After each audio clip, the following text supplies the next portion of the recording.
Amit edits.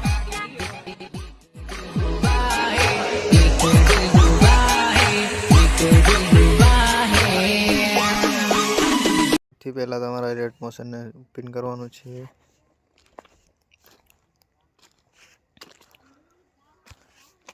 પછી શેક effect વાળા પ્રોજેક્ટને ઓપન કરવાનું. પછી અહીંયા ટચ કરવાનું. પાછું સિલેક્ટ ઓલ લેયર્સ.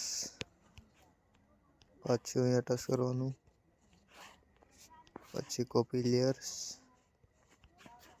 પછી અહીંયા કટ કરી લેવું.